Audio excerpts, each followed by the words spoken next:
In today's video, we're talking about how to start a handmade products business from scratch, even if you're a beginner, and we're going to keep things very simple. What's up, you guys? My name's Ashley, and if you've ever thought about turning something you love making into a real side hustle, but kind of feel a bit stuck on where to begin, this video is going to give you that clarity that you need. By the end of this video, you'll understand what a handmade product business actually looks like behind the scenes, how to think about your product, pricing, and platforms, and how to approach this in a way that feels realistic instead of overwhelming. This isn't about doing everything perfectly, it's about building something simple that you can grow with over time. Let's get into it. What does a handmade products business really mean? A handmade products business is exactly what it sounds like. You essentially create physical products by hand or with a hands-on process and sell them directly to customers. These can be items like candles, jewelry, art, prints, ceramics, textiles, skincare, stationery, or really any custom gift. What makes handmade businesses different from other product-based businesses is the personal element. People are often buying not just the product, but the story, the care, and the intention behind it. That doesn't mean you need to overshare or brand yourself heavily. It just means your work has character. And these types of businesses can be run very small or scaled gradually. Many people start by making products in their spare time, like selling online and learning as they go. You really don't need a big factory or a big team to get started with this.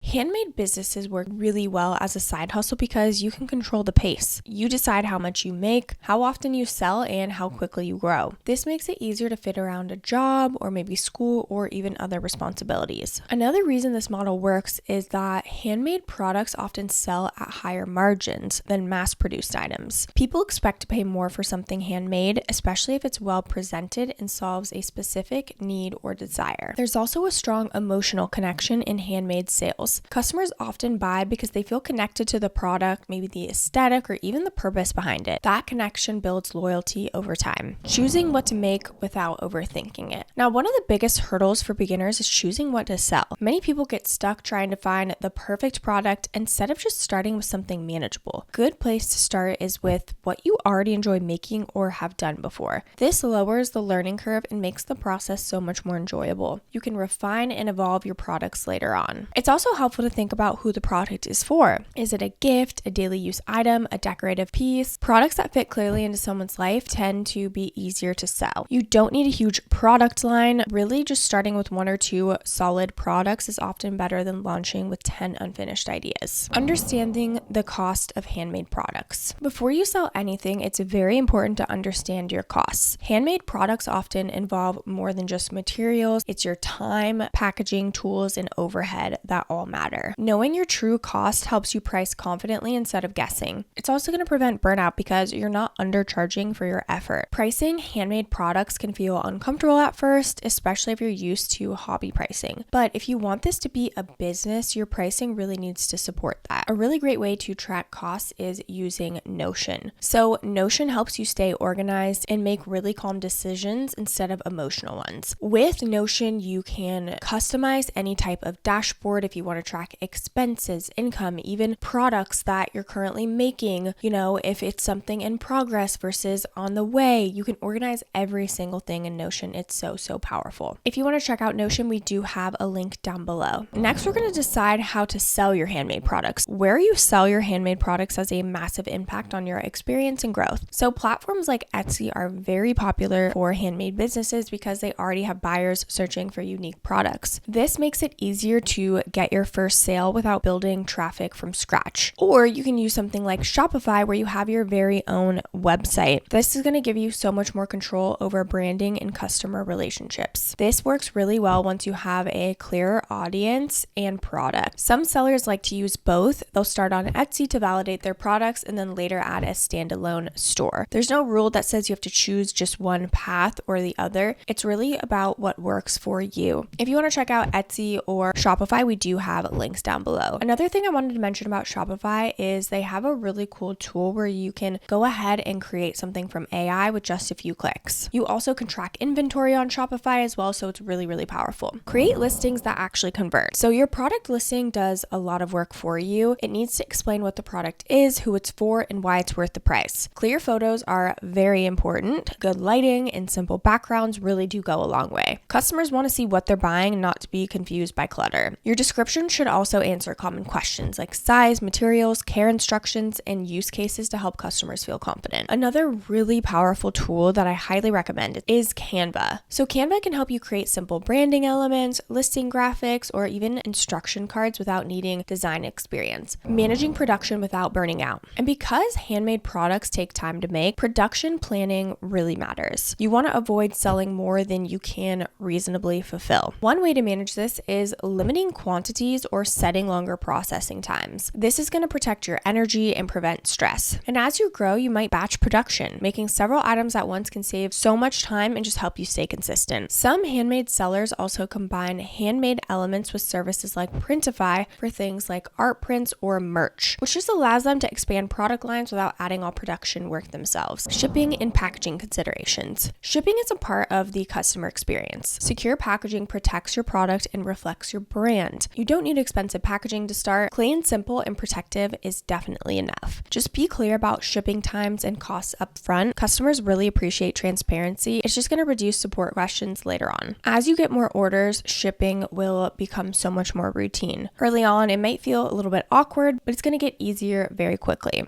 Building trust with customers. Trust is especially important for handmade businesses. Customers want to know what they're getting into and who they're buying from. Again, clear communication, honest listings, and fair policies really go a long way. If something goes wrong, handle it calmly. That matters so much more than trying to be perfect. Reviews also help build credibility over time, so really focus on delivering a good experience consistently, and reviews will follow naturally. Growing slowly and intentionally. Growth doesn't have to mean doing more of everything. Often it means doing a few things better. This might look like refining one product, improving photos, or streamlining your process. As you learn what customers respond to, decisions become easier. You stop guessing and start building. Email tools like OmniSend can support customer follow-up and repeat purchases if you have your own store, which is going to help you grow without the constant manual effort. It's really powerful because it even has a feature where if someone puts your product in their cart but they don't end up purchasing, and it will automatically send an email to remind them or send a discount code. And OmniSend works great with Shopify as well, so just some things to keep in mind. Staying organized as you grow.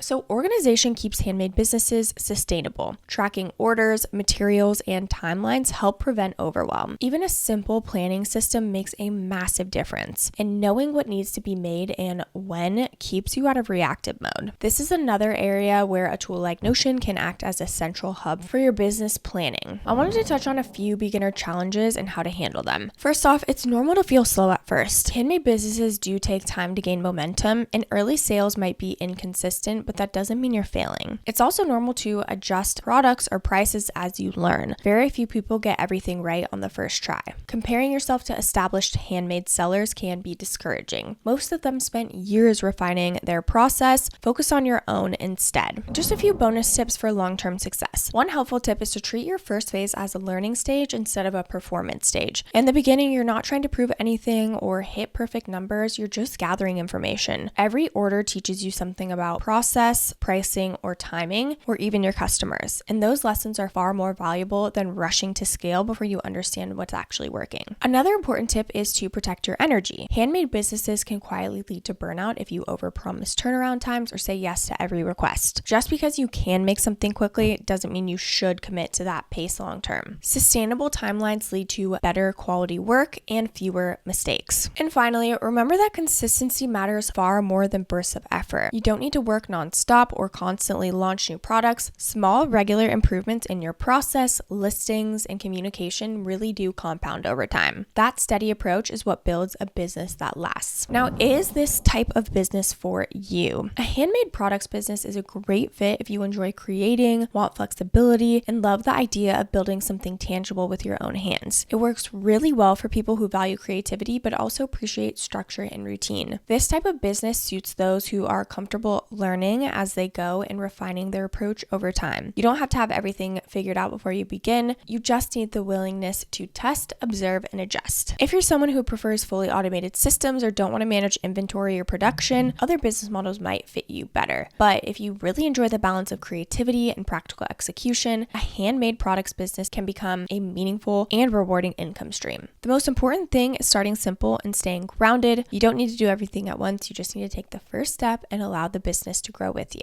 I know how intimidating it can feel to turn something you make into something you sell. There's pricing, platforms, photos, and logistics, and it can feel like a lot at first. But if you want the tools to support you across this whole process and make your life so much easier, we do have all of those links down in the description below. I do want to mention that these are affiliate links, which means we may earn a small commission at no extra cost to you. So if you do choose to use our links, we just want to thank you so much in advance for supporting our channel. It really helps us to continue to create free content just like this. This channel is dedicated to helping you build income streams with clear, beginner-friendly steps. Don't forget to like this video, subscribe to our channel if you haven't already, and of course, leave any comments or questions below. We'd love to hear from you. Thank you so much for watching, and I'll see you in the next video.